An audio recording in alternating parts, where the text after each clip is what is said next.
Yes. अब हमने पढ़ा था अभी तक कि जैसे बेल्जियम और श्रीलंका का केस था, वहां पर बेल्जियम ने अच्छा किया, पावर शेयरिंग किया, बट श्रीलंका ने वो नहीं। अब देखो श्रीलंका में एक मेजर प्रॉब्लम क्या था, एरिया वाइज डिस्ट्रीब्यूशन। दूसरा इश्यू उनका लैंग्वेज का था। अब देखो उधर तो 2 या 3 लैंग्वेज ही दिक्कत बन रही थी, है ना। पर इंडिया में तो कितना सारा मल्टीपल लैंग्वेज है, कितना सारा डाइवर्सिटिफिकेशन। फिर भी स्टिल इंडिया में फेडरलिज्म इतना सक्सेसफुल कैसे हुआ, ये इसको प्रैक्टिस में कैसा लाया गया, क्या केवल कॉन्स्टिट्यूशन में इसको लिख दिया, इसके लिखने मात्र से चीज हो सकती है क्या नहीं। तो बताते हैं constitutional provision are not only the parameters, कि इतना सक्सेसफुल जो फेडरलिज्म इंडिया में हुआ, केवल इसके लिए कॉन्स्टिट्यूशन ही अकेला योगदान नहीं। It is not merely because it is clearly lead in the constitution कि कॉन्स्टिट्यूशन में इसके प्रोविजंस लिखे गए, इसका मतलब ये नहीं है कि भैया तब ये ठीक हो जाएगा, मतलब फेडरलिज्म इतना इफेक्टिवली आप इम्प्लीमेंट कर सकते हो। इसके पीछे कई सारे रीजंस है। The real success of federalism can be attributed to nature of democratic politics in our country. ये एक बहुत बड़ा मुद्दा था कि हमारे देश का जो क्लाइमेटिक कंडीशन है, मतलब क्लाइमेटिक नहीं, मतलब जो पॉलिटिकल नेचर है हमारी कंट्री का, इसमें इसका बड़ा अच्छा योगदान।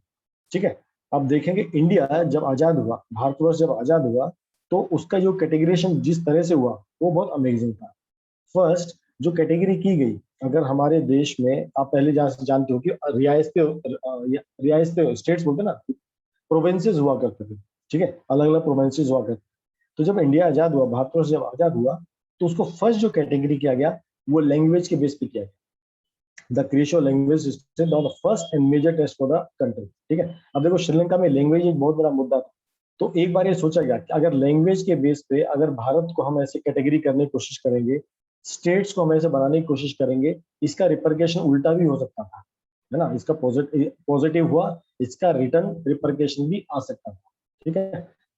तो many old state has vanished and many new state was created. जैसे बड़ौदा, बड़ौदा एक रियासत रियासत होता, ठीक है। ऐसे राजस्थान में बहुत सारी प्रिंसली प्रोविंसेस होती, ठीक, उन सबको क्लब करके गुजरात बना दिया, उन सबको क्लब करके राजस्थान बना दिया। ठीक है।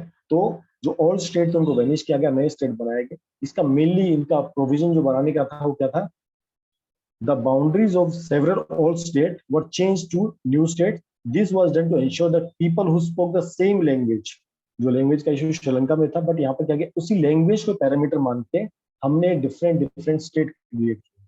सम स्टेट, कुछ जो स्टेट्स को कैटेगरी किया गया लैंग्वेज के बेस पे किया गया। अभी देखो आप अभी जानते हैं महाराष्ट्र में मराठी प्रोमिनेंट है, गुजरात में गुजराती प्रोमिनेंट है, साउथ की तरफ जाएंगे तो वहां पर अपना स्पेसिफिक लैंग्वेज बहुत प्रोमिनेंट है, उड़ीसा में ओडिया प्रोमिनेंट है, बंगाल में बंगाली बहुत प्रोमिनेंट है।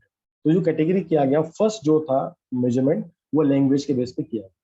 उसके अलावा अगर कुछ ऐसे स्टेट्स जहां पर लैंग्वेज के बेस पे क्रिएशन करना मुश्किल था, तो उसमें क्या किया गया, कल्चर के बेस पे, है ना, ज्योग्राफिकल लोकेशंस के बेस पे तब भी उनका कैटेगरी किया गया। इसमें आपके नागालैंड आता है, उत्तराखंड आता है, झारखंड आता है। ठीक है। इनको मतलब ज्योग्राफिकली एरिया कुछ कनेक्टेड नहीं हो पा रहा था, तो उनको वैसे कनेक्ट करके बनाया गया। ठीक है। आगे चलते हैं। When the demand of the formation state on the basis of language was raised, कि भाई लैंग्वेज के बेस पे क्रिएशन होना चाहिए, तो कुछ लीडर्स को क्या लगता था इससे देश टूट सकता है, कि भाई हर कोई क्या होगा, मैं इस स्टेट का हूं तो मेरा स्टेट प्रोमिनेंट है, मेरा ये होगा, ये एक फियर था नेताओं के मन में। ठीक है। बट ये हमारा सबसे इंपॉर्टेंट स्ट्रेंथ बन के निकला। The experience has shown that the formation of linguistic state has actually made the country more United. तो लोग अपने स्टेट के प्रति तो रेस्पॉन्सिबल थे ही थे, बट अपने देश के प्रति उतने रेस्पॉन्सिबल है। अगर आप इंडियन आर्मी को देखोगे, वहां पर अभी भी देखो मराठा लाई है, ठीक है, आर राजपूतान राइफल्स है, जाट रेजिमेंट है, सिख रेजिमेंट है। तो अभी देखो आर्मी में भी एक उस लेवल पे कैटेगरी किया गया, लेकिन वहां पर भी ऐसा है कि वहां पर केवल ऐसा नहीं है सिख रेजिमेंट होगी सारे सिख होंगे, ऐसा नहीं है। ठीक है। पहले वैसे वो अंग्रेजों ने किया था, लेकिन जब इंडियन आर्मी बनी वैसा उसका कैटेगरी नहीं है। तो कई बार लगता है कि डर भी लगता है कि अगर स्टेट्स को लैंग्वेज के बेस पर इंटीग्रेट करने की कोशिश करेंगे, समस्या आ सकती थी। बट एक्चुअल में यही इंडिया के लिए बून साबित हुआ। लोगों को अपने लैंग्वेज, अपने लोकल कल्चर से कनेक्ट होने का मौका मिला, और वो कल्चर एक्सटेंड होते हुए कहाँ तक पहुंच गया, वो इंडियन जो हम बोलते हैं ना, हम हिंदुस्तानी हैं, हम भारतीय हैं, वो भारतीय तक तो उनको लेके गया। वो मतलब उनको, उनकी जो माइंडसेट था वो छोटा नहीं रहा, उनका माइंडसेट और डेवलप हुआ कि अगर मराठी है तो मराठी के साथ हम उसके बाद हम क्या भारतीय हैं। नहीं तो क्या होता था, हम केवल मराठी है, बाकी हमको कुछ नहीं पता। ये सोच डेंजरस हो सकती थी अगर इसको ऐसे किया जाता। तो जस्ट एक एक्सपेरिमेंट था, ये काफी हद तक सक्सेसफुल हुआ।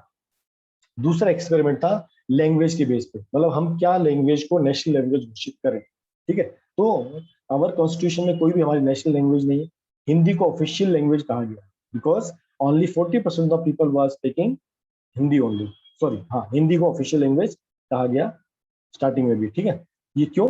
ताकि इंडिया में बहुत सारी भाषाएं हैं, तो केवल 21 मेजर लैंग्वेज, अगर हम इंडिया को स्टडी करेंगे तो तकरीबन 1000 के आसपास लैंग्वेज है जो लोकल, मतलब हर, आप देखो कि हर छोटे छोटे एरिया में जाके आपकी भाषा टोटली बदल जाती है। आप कोंकण की तरफ जाइए, वहाँ मराठी बोलते हैं, पर मराठी बोलने का लहजा अलग है। आप कोल्हापुर की तरफ जाइए, मराठी बोलने का लहजा चेंज हो जाता है। आप बेलगाम बॉर्डर के टच हो जाइए, लहजा बदल जाता है। आप गुजरात की तरफ जाइए, आपका लहजा बदल बदल जाता है। तो आप अपने महाराष्ट्र स्टेट में अगर आप देखेंगे, आप जैसे अदर स्टेट के बॉर्डर के साथ आप कनेक्ट होंगे तो बोलने का तरीका ही बदल जाता है। पुणे की मराठी अलग है, बॉम्बे की मराठी अलग है, कोल्हापुर की मराठी थोड़ी अलग है, वो बहुत तेज बोलते है ना। तो ये डिफ्रेंशिएशन था। तो इसलिए एक हिंदी को ही प्रोमिनेंटली ऑफिशियल लैंग्वेज कहा गया, इसको नेशनल लैंग्वेज नहीं बनाया। क्यों? क्योंकि 60% ऑफ पीपल जो थे वो अलग अलग भाषाएं बोलते थे। ठीक है, ओके, ये भी एक एक्सपेरिमेंट था। ठीक है, अब एक इसमें ऑप्शन लिया गया था कि जितने भी ऑफिशियल काम होंगे इसमें मैक्सिमम किसमें होगा, ऑफिशियल लैंग्वेज हिंदी में किया जाए। ठीक है, अब श्रीलंका में क्या हुआ था, उन्होंने अपना लैंग्वेज जनता के ऊपर थोप दिया था कि भाई उनको तमिल, सबको जो 46 भाषा है वो सबको सीखना पड़ेगा। उन्होंने तमिल को इतना वो नहीं दिया था इंकरेजमेंट, बट इंडियन लीडर्स ने ऐसा नहीं किया। उन्होंने बहुत कोशिश अप्रोच रखा इसको करने के लिए। ठीक है, according to the constitution English को पर्पजली रखा था 1965 तक, कि 1965 तक इंग्लिश ऑफिशियल लैंग्वेज रहेगी ऑफिशियल पर्पज के लिए। ठीक है, उसके बाद था कि इसको धीरे धीरे एलिमिनेट कर रहे हैं, पर ये एलिमिनेशन नहीं हो पाया। क्यों? जो साउथ के कुछ स्टेट थे, खासकर तमिलनाडु, उधर काफी बड़ा रिवोल्ट हुआ इसके लिए कि भाई हमको इंग्लिश ही चाहिए। ठीक है, तो सेंट्रल गवर्नमेंट को उनकी बात एग्री करनी पड़ी, काफी बड़ा मूवमेंट हुआ था। अगर आप लोगों से बहुत पहले हो गया था। ठीक है, तो गवर्नमेंट ने एग्री किया, ठीक है भाई, हिंदी के साथ साथ हम इंग्लिश को भी एज ए ऑफिशियल लैंग्वेज लेके चलेंगे। ठीक है, तो Hindi continue the government official language. ठीक है, तो गवर्नमेंट प्रमोशन तो करती है। ठीक है, गवर्नमेंट हिंदी भाषा का प्रमोशन तो करती है, बट कभी भी आप देखो, हम हिंदी डे तो मनाते हैं इंडिया में कि आज अपना हिंदी पखवाड़ा जिसको बोलते हैं, हिंदी वीक, जिसमें आप केवल हिंदी बोलने का प्रयास करते हैं। आपने कभी इंग्लिश वीक नहीं सुना होगा, है ना। और इंडिविजुअल स्टेट होते हैं अपनी भाषा का प्रमोशन कर, तो हर एक को अपनी जो बोली है, भाषा है, कल्चर है, इसको पूरा फ्लेक्सिबिलिटी दिया गया। मतलब इसमें बाउंडेशन नहीं किया गया कि आप बाउंडेड हो, आपको इस स्टेट में आपको यही भाषा बोलनी है। ठीक है, अब जैसे महाराष्ट्र में देखिए, आप मराठी बोलिए तब भी आपसे व्यक्ति मराठी में बात करेगा, आप हिंदी बोलिए आपसे हिंदी बात करेगा, उर्दू होगा तो उर्दू में बात करेंगे। ठीक है, इंग्लिश बोलेंगे तो इंग्लिश में बात करेंगे। तो ये आपका जो फ्रीडम है ये बहुत इंपॉर्टेंट था। इसी वजह से इंडिया में ये फेडरलिज्म सिस्टम काफी, फ्यूडल जो फेडरल सिस्टम था ये काफी इफेक्टिव हो पाया। ये दो रीजन थे, फर्स्ट लैंग्वेज के बेस पे स्टेट्स को क्रिएट करना, दूसरा कोई भी नेशनल लैंग्वेज ना क्रिएट करना और हर लैंग्वेज को इंपॉर्टेंस देना। ठीक है, अगर आप देखो जैसे आप महाराष्ट्र में जब ट्रेवलिंग करोगे, मतलब आप दूसरी स्टेट में बात कर, जहाँ पे साउथ, आप जब वहाँ ट्रेवलिंग करोगे आपको इंग्लिश वहाँ की लोकल स्टेशन के नाम भी आपको लोकल भाषा में मिलेंगी। ठीक है, तो ये बेनिफिट था कि हर एक भाषा का हमने सम्मान दिया। हमने ये नहीं कहा कि ये भाषा अच्छी है, भाषा बुरी है, सब भाषा को हमने सम्मान दिया। इसका मतलब क्या हुआ, हमने हर एक को सम्मान देने की कोशिश किया है, हर सिटीजन को हमने सम्मान देने की कोशिश किया है, उसका हमने कल्चर का रिस्पेक्ट किया है, उसकी कास्ट का हमने सब उसका रिस्पेक्ट देने की कोशिश किया है। थर्ड आपका इंपॉर्टेंट पॉइंट है सेंट्रल स्टेट रिलेशनशिप। ठीक है, ये सेंट्रल स्टेट रिलेशनशिप मोस्टली अगर स्ट्रेंथन होता है, कब होता है, जब लीडर इसको बहुत इफेक्टिवली लेते हैं। ठीक है, how the constitution arrangement of for power sharing work, it totally depend on the how ruling parties and leaders follow these arrangement. Constitution में तो देखो लिखा है कि भाई हमें स्टेट को राइट देने हैं, पावर देने हैं। ठीक है, बट अगर लीडर्स लोग इसका ना माने तो दिक्कत होता है। तो मैंने आपको जैसे कल भी बताया था, परसों बताया था आपको, कि कई समय तक एक ही पार्टी सेंटर में थी, एक ही पार्टी स्टेट में। ठीक है, इसलिए स्टेट गवर्नमेंट को अपने ऑटोनोमस राइट्स ज्यादा एक्सरसाइज करने का मौका नहीं मिला। ठीक है, और अगर कभी स्टेट लेवल में पार्टी अलग है, सेंटर में अलग है, तो सेंटर क्या करता था, उसको नीचे अंडरमाइन करने का कोशिश करता था। और कई बार क्या करता था, सेंट्रल गवर्नमेंट अपनी पावर मिसयूज करता था और स्टेट गवर्नमेंट को क्या कहते हैं, गिरा देते थे, फिर वहां फिर से चुनाव होता। ठीक है, बट 1990 के बाद स्थिति बदली। ठीक है, क्या हुआ, फिर रीजनल पार्टीज पावर में आने लगी। जब रीजनल पार्टीज पावर में आने लगी तो कोलिजन गवर्नमेंट्स फॉर्म होने लगी, सेंटर में सिंगल पार्टी सिस्टम नहीं रहा। फिर क्या हुआ, कई तरह की मल्टीपल पार्टी सिस्टम होके उसे चुनाव लड़ते थे। ठीक है, सिंगल पार्टी पूरा क्लियर मेजोरिटी नहीं होता था नेशनल पार्टी में एंटर करने के लिए। तो जब ये रीजनल पार्टी बहुत इंपॉर्टेंट बनी, उससे क्या हुआ, स्टेट गवर्नमेंट को जो दिक्कतें आती थी अपना स्टेट रन करने के लिए, तो एक नया कल्चर बना। वो कल्चर क्या था? ये पावर शेयरिंग का नया कल्चर था, ताकि स्टेट को भी हम ऑटोनोमस देंगे, स्टेट भी अपने इफेक्टिवली अपना काम कर सकते हैं, उनके फंड्स, उनके टैक्सेस, उनके प्रोवेंसेस, मतलब जो भी उनका बेसिक नीड था वो धीरे धीरे पूरे होने लगा। कार्टून है एक, the state paid for more powers, है ना। जब तक आपकी ये, अगर आप फोटो पहचानोगे, फोटो किसकी है? ये इंदिरा गांधी जी की फोटो है। ये स्टेट आपका केरला है, उसके पीछे मद्रास, पीछे टोपी में यूपी, उसके पीछे में उड़ीसा, उसके पीछे बंगाल, फिर बिहार। ऐसे सारे लोग क्या करें, कटोरी लेके आ रहे, भाई हम थोड़ी पावर दे दो, पावर दे दो, जस्ट मतलब सरकास्टिकली कार्टून। तो ये स्थिति थी पहले कि सेंट्रल के पास पूरी पावर थी। डॉक्यूमेंटेशन में तो था कि स्टेट को पावर मिलेगा, पर सेंट्रल गवर्नमेंट अपने पास हर पावर मेंटेन करके रखता था। लेकिन जैसे जैसे कोलिशन गवर्नमेंट आया, है ना, मतलब मिली जुली सरकार आई, देखो ये राजा राज्य ये बैठा तो है, ये कहाँ बैठा है? ये बैठा तो है किस पे? राजगद्दी पे। और देखो राजगद्दी के जो सिंहासन है किससे बना? वो सिलेंड्रिकल पिलर से बना। सिलेंड्रिकल पिलर क्यों दिखाए? क्योंकि कभी भी अगर थोड़ा सा भी हलचल हुआ, एक गिरा तो सारे आगे गिरने स्टार्ट हुए, और तभी इसको पसीना आया हुआ, है ना। ये राजा तो बन के बैठा है, पर ये अपना खुद का इंडिपेंडेंट डिसीजन ले नहीं सकता, मतलब प्राइम मिनिस्टर तो बन।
सॉरी बच्चा लोग, कॉल आ गया था एक। ठीक है, हम पढ़ रहे थे कोलिशन गवर्नमेंट के बारे में। तो सिंहासन कैसा है? सिलिंड्रिकल पिलर्स पे है, पिलर्स में थोड़ा सा भी हिल गए तो क्या है, पूरा सिंहासन डगमग जाएगा, सरकार नीचे गिर जाएगी। इसलिए जब तक, अच्छा ये एक्चुअल में पता है ये फोटो किसकी है? एनीवन रिकॉग्नाइज ये फोटो किसकी है? तो पहचान पा रहा है?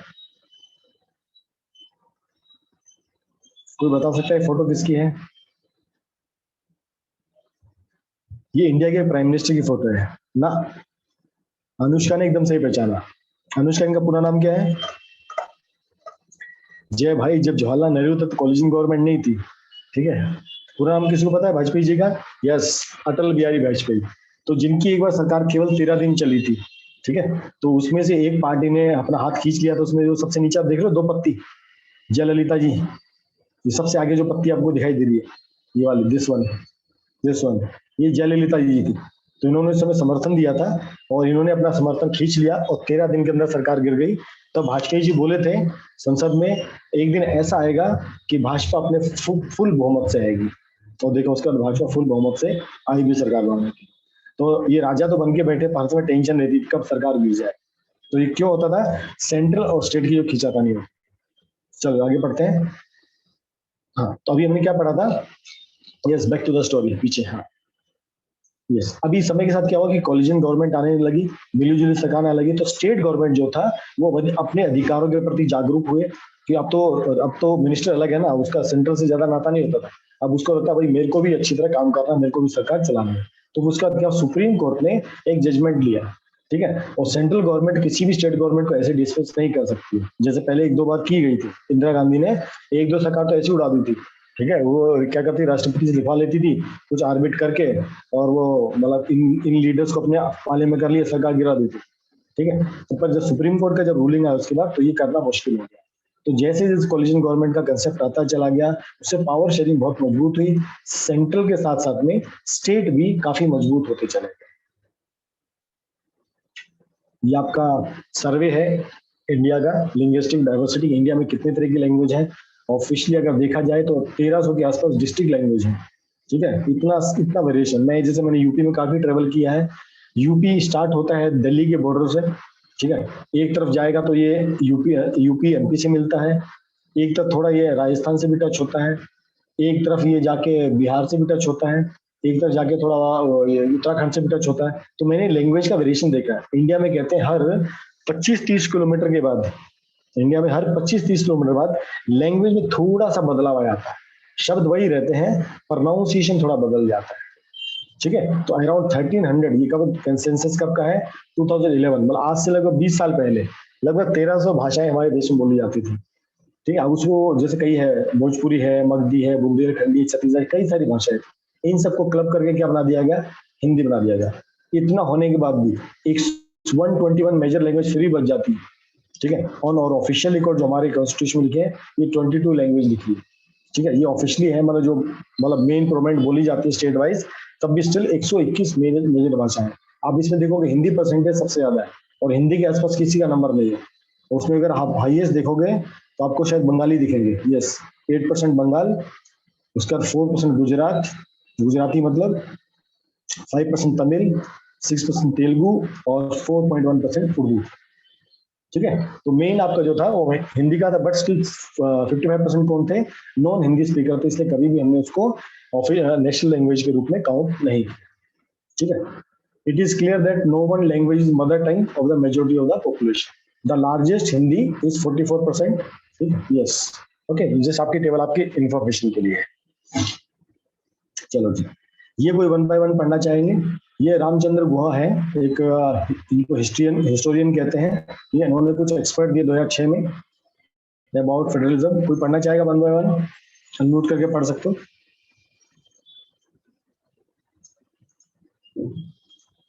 यस प्लीज, कोई भी अपने आप को अनम्यूट कीजिए और पढ़िए इसको।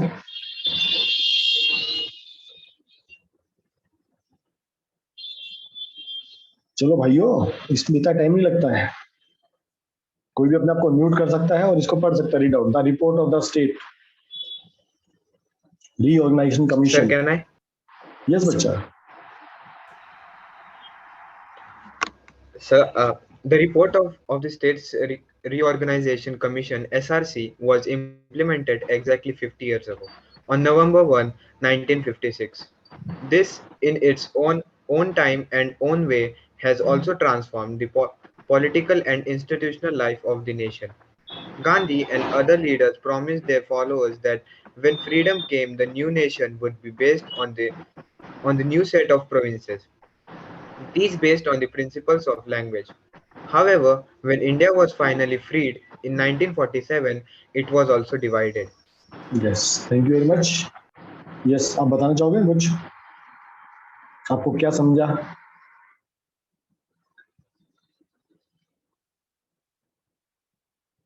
यस बालक, नेक्स्ट कौन पढ़ेगा? भाई पढ़ने में तुम शर्माओ यार, सिर्फ रीड करना है, मीनिंग नहीं पूछूंगा, चिंता मत करो। आप लोग क्लास में नहीं हो लगता है, बाकी सब लोग? यस हर्षदा बच्चा है। Yes, sir. Partition was the consequence of a primordial attachment to one's faith. How many more partitions would then other primordial loyalty language lead to? So ran the thinking of Nehru, Patel and Raji ji. जी, thank you Harshada बच्चा। ठीक है, और कोई उसके बाद, हर्षदा के बाद? सर मैं Pranav. Yes Pranav. Far from undermining Indian unity, linguistic states have helped strengthen it. It has proved to be perfectly consistent to be Kannadiga and India, Bengali and Indian, Tamil and Indian, Gujarati and Indian. To be sure, these states, based on language, sometimes quarrel with one another. Yes yes, जैसा कि हमने discuss किया था कि हम अपने आप को क्या कहते हैं, मराठी भी कहते हैं, साथ में इंडियन भी कहते हैं। तो ये फीलिंग हमारे लिए बहुत, हमारे यूनिटी को उसने काफी स्ट्रेंथन किया है। कभी कभी छुटपुट झगड़े दिखाई देते हैं, बट वो इतने इंपॉर्टेंट नहीं होते। और जो हमारा, आप कभी भी देखो, ये बहुत नॉमिनल होते हैं, ठीक है। आपस में थोड़ी देर झगड़ा होगा, लेकिन बाद में क्या है, हम सब दोस्त यारी में मिल जाते हैं, ठीक है। यस, नेक्स्ट कौन पढ़ेगा? Sir, may I read? Yes Neha. While these disputes are not pretty, they could in fact have been far worse. Yes, It is the formation of linguistics that has allowed India to escape what might have been a worse fate still. If the sentiments of the native speakers of Telugu, Marathi, etc. had been disregarded, what we might have here was one language, 14 or 15 nations. Yes, बिल्कुल सही बात है। तो जिस चीज ने हमारे देश को यूनाइट किया है, वो अगर उसका नेगेटिव चले जाता, तो लैंग्वेज एक होती है, कई सारे नेशंस बन चुके होते हैं। पर भगवान की कृपा है कि हम इन सब चीजों से बचे रहे। चलो good, thank you very much. अब आगे बढ़ते हैं, डिसेंट्रलाइजेशन इन इंडिया। ठीक है, अभी तक हमने देखा कि दो तरह के फेडरल सिस्टम में दो तरह की गवर्नमेंट सेक्टर था आपका, सेंट्रल गवर्नमेंट है, स्टेट गवर्नमेंट, ठीक है। बट इंडिया जितना डाइवर्स है, जितना मतलब रिलीजन बेस पे, कास्ट बेस पे डाइवर्सिटी बहुत दबा के है। लोग कबीले में रहते हैं, आदिवासी भी हैं, ठीक है। अगर आप इंडियन इंडिपेंडेंट हुआ उसके बाद देखो कि हर जगह तक सेंट्रल गवर्नमेंट और स्टेट गवर्नमेंट पहुंच जाए, बहुत बड़ी बात होती है, ठीक है। तो एक नेक्स्ट लेवल की गवर्नमेंट की नीड पड़ी। ऐसा क्यों? अगर इंडिया की, क्योंकि वास्ट कंट्री है, अगर हम इंडिया की पॉपुलेशन देखते हैं या स्टेट का बिगर साइज देखते हैं, तो क्या आपको कैसे लिखा है? UP is bigger than Russia, ठीक है। Maharashtra is bigger than Germany. तो हमारे एक एक स्टेट एक एक कंट्री से बड़ा है, और वो स्टेट भी काफी ज्यादा डाइवर्स है। आप देखो पुणे बॉम्बे काफी डेंसली पॉपुलेटेड है, लेकिन आप गांव की तरफ चले जाइए, आपको आज भी कच्ची सड़क मिल जाएगी, वहां भी बस दिन में 1 या 2 बार आती होगी, है ना। वहां पर पानी की नहर अभी भी नहीं पहुंची होगी। तो ये इतना डाइवर्सिफिकेशन था, इसलिए देयर इज अ नीड, है ना, there is a need power sharing within the states. तो स्टेट के बीच में, केवल स्टेट हर चीज रन नहीं कर सकता था, इसलिए और ज्यादा इसको डिसेंट्रलाइज करना पड़ा। डिसेंट्रलाइज मतलब जो पावर अभी केवल सेंटर और स्टेट के हाथ में है, उसको और फर्दर हमको क्या करना है? डिसेंट्रलाइज करना है। तो federal power sharing India need another tier of government below the state government. तो this is rational of the decentralization of the power. इसके बाद आपका 3 टायर गवर्नमेंट आया, जिसको कई बार हम लोकल गवर्नमेंट भी कहते हैं, जिसको पंचायती राज और म्युनिसिपल गवर्नमेंट भी कहते हैं। क्यों? इतना ज्यादा डाइवर्स इंडिया है, हर एक की नीड को टेक केयर करना उसमें किसके थ्रू पॉसिबल हो पाया? वो लोकल गवर्नमेंट के थ्रू हो पाया, ठीक है। When power is taken away from central state and given to local government, this is known as decentralization। इसी को कहते हैं डिसेंट्रलाइज करना, ठीक है। The basic idea behind the decentralise that there are large number of problems and issues which are best settled at local level, है ना। कई बार आप देखो गांव के लोग अपनी गांव की समस्याएं इतनी अच्छी तरह सुलझा सकते हैं, बाहर का शहर का व्यक्ति आगे नहीं संभाल सकता। क्यों? वो वहीं रहते हैं, वहीं पले बड़े, उनको नेचर पता है अपने आसपास के लोगों का। बाहर का कोर्ट का व्यक्ति आगे उसको क्या सुलझाएगा? तो वो लोग आपस में बैठ के सेटल आउट कर सकते हैं। इसलिए वही था कि जो लोकल इश्यूज हैं, लोकल समस्याएं हैं, अगर वो लोकल लेवल पे सेटल आउट हो जाए, क्योंकि उनको कुछ पावर देना पड़ेगा। ऐसे तो मतलब अगर कोई राजा ही नहीं है तो सब कोई, हर कोई वहां राजा है।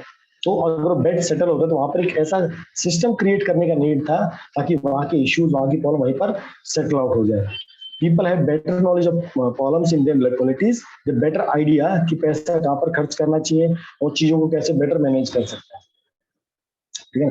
Beside local level it is possible for the directly participate in decision making, ठीक है। अब लोगों के इससे क्या दूसरा क्या फायदा होता है? हर व्यक्ति को लगता है यार मैं पार्टिसिपेट कर रहा हूँ, है ना। जब देखो गांव में कभी, आज भी गांव में कैसा होता है, कुछ मुद्दा होता है, गांव की पंचायत बुलाई जाती है, आज भी पंचायती सिस्टम ऐसे चलता है। तो और उसमें गांव का हर व्यक्ति आगे पार्टिसिपेट करता है। अब शहरों की मीटिंगों में गांव का आदमी वहां जाके क्या करेगा, ठीक है। तो लोकल लेवल पे भी, जैसे भी देखो आपके नगर सेवक के जो चुनाव होते हैं, नगर परिषद के चुनाव होते हैं, तो आपको हर व्यक्ति को क्या लगता है? मैं उसमें पार्टिसिपेट कर रहा हूँ, मैं गवर्नमेंट के डिसीजन मेकिंग में पार्टिसिपेशन करता हूँ। तो ये अच्छा लगता है कहने में, सुनने में, है ना। तो इससे क्या हुआ? आपका डेमोक्रेसी की जो रूट है और डेप्थ होती चली गई। हर व्यक्ति ऊपर से व्यक्ति पीएम को भी लगता है कि मैं गवर्नमेंट सपोर्ट कर रहा हूँ, सबसे नीचे वाले व्यक्ति को भी लगता है मैं गवर्नमेंट के फंक्शनिंग में सपोर्ट कर रहा हूँ। तो local government is the best way to release one important principle democracy, namely local self government. तो लोकल गवर्नमेंट तो थी ये खुद भी अपने आप को मैनेज कर सकती थी, ठीक है। तो this is recognise our constitution, ये पहले नहीं था, इसको बाद में लिखा गया, ठीक है। कई सारे अटेम्प्ट हुए, स्टार्टिंग में इसको करना मुश्किल था, ठीक है। कोई भी नई चीज जब इम्प्लीमेंट होती है उसको सिस्टम में लाने के लिए बहुत समय लग जाता है। तो ये ऑन पेपर तो आया, ठीक है, गांव में पंचायत के नाम से ये रजिस्टर हुआ और शहरों में म्युनिसिपल गवर्नमेंट के नाम से रजिस्टर हुआ, ठीक है। Okay, but there are directly under the control of state government. तो जब स्टार्टिंग में जब इसको दिया गया डायरेक्टली स्टेट गवर्नमेंट के अंडर में दिया गया, ठीक है। उस टाइम इसमें चुनाव रेगुलर नहीं होते थे, लोकल गवर्नमेंट आपके पास ज्यादा पावर्स नहीं था, उसका खुद का रेशो मैं कहने को तो सिस्टम बना दिया था, पर इस सिस्टम उतना इफेक्टिवली चल नहीं रहा था, ठीक है, उसको टाइम लगा। तो एक मेजर स्टेप लिया गया कब, 1992 में। तो कॉन्स्टिट्यूशन को अमेंड किया गया और इस थर्ड टायर जो गवर्नमेंट है, लोकल गवर्नमेंट है, उसको पावरफुल बनाया गया।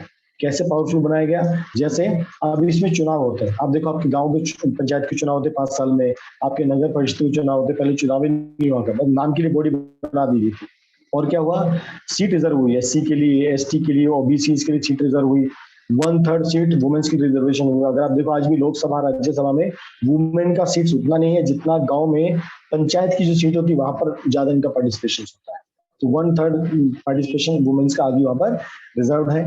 इसके अलग से कमीशन बनाया गया जो स्टेट इलेक्शन कमीशन के अंडर में आता है, उसके अंदर में क्रिएट किया गया हर एक स्टेट में, ताकि पंचायत और म्युनिसिपल के चुनाव वहां पर हम कंडक्ट हर 5 साल में करा सके, ठीक है। फिर स्टेट गवर्नमेंट ने अपने कुछ पावर्स और रेवेन्यू जो शेयर किया लोकल बॉडीज के साथ, ताकि भाई वो अपने खर्चे चला सके और इफेक्टिव लोग रन कर सके। तो गांव में जो था उसको पंचायती राज कहा गया और जो शहरों में था उसको म्युनिसिपल वार्ड या नगर सेवक करके कहा गया, ठीक है। तो हर एक गांव में पंचायत होती है, तो जब चुनाव होता है तो सरपंच चुना जाता है, कुछ पंच चुने जाते हैं, सब मेंबर्स होते हैं, हर एक कोई कमेटी होती है ना उसमें कुछ मेंबर्स होते हैं।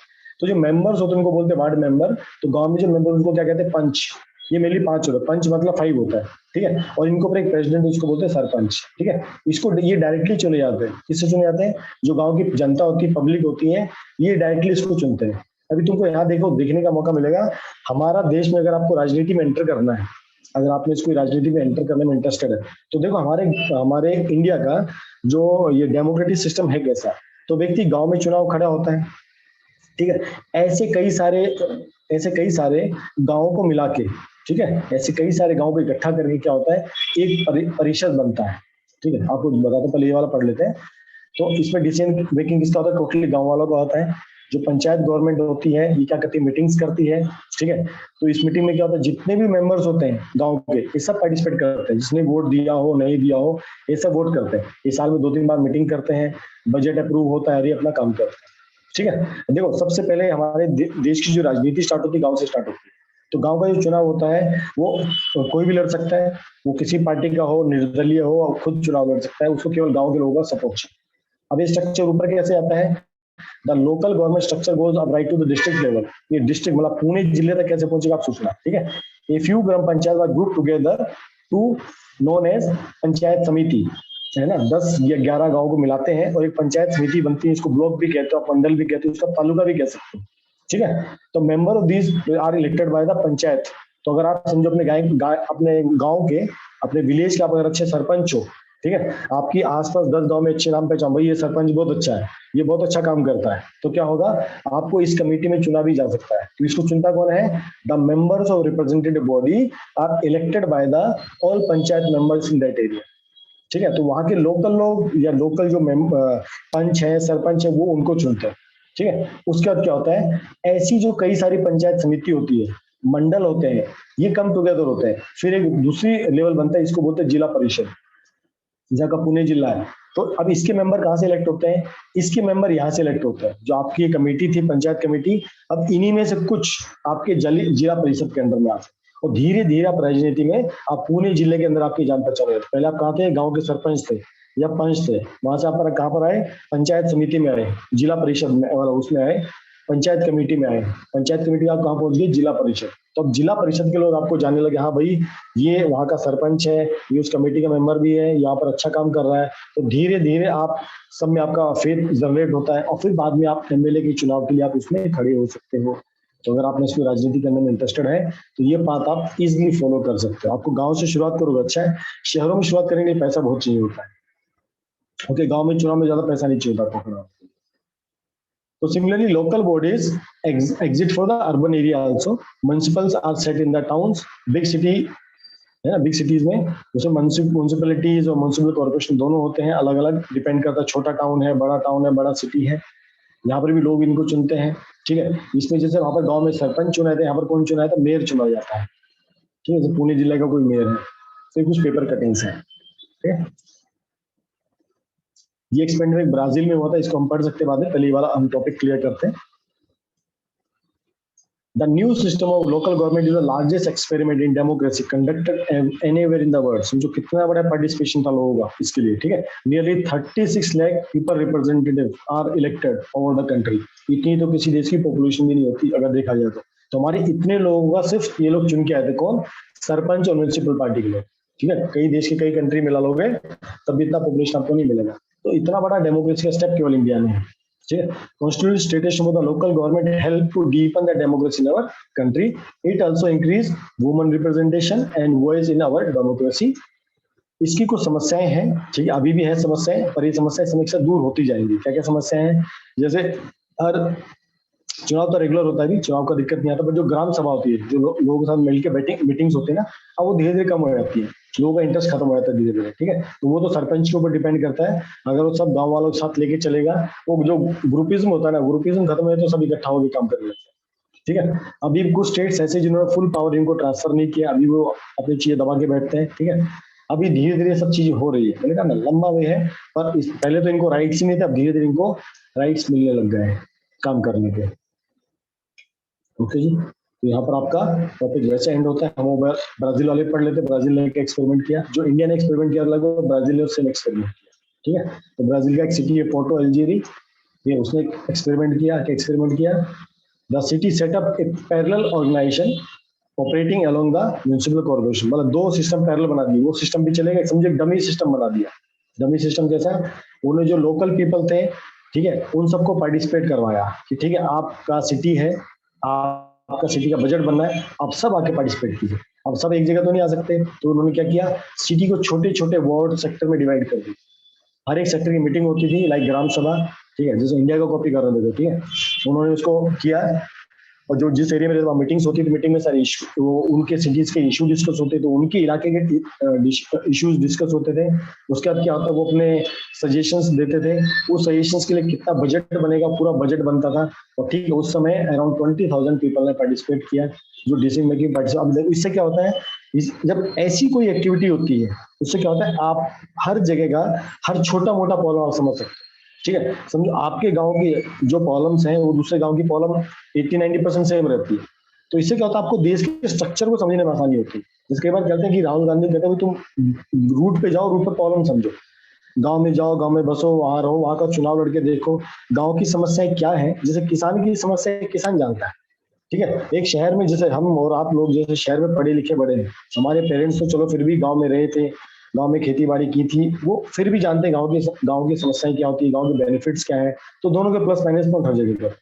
आप अगर मैं आपसे पूछ गांव की समस्या, आप 2-4 समस्या बता पाओ, पर वहाँ की डे टू डे जो प्रॉब्लम्स हैंडल कर सकता है, वही समझो इनमें इसमें अच्छा रोल प्ले कर सकता है।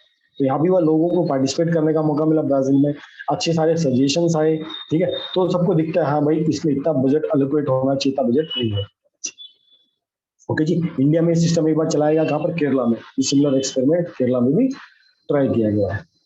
ओके जी, तो यहाँ पर आपका चैप्टर ओवर होता है। अगर आपका कोई डाउट है इस चैप्टर के बारे में, कोई आपका क्वेरी है, तो आप पूछ सकते हो। उसके बाद हम लोग मैथ्स का रिवीजन लेंगे।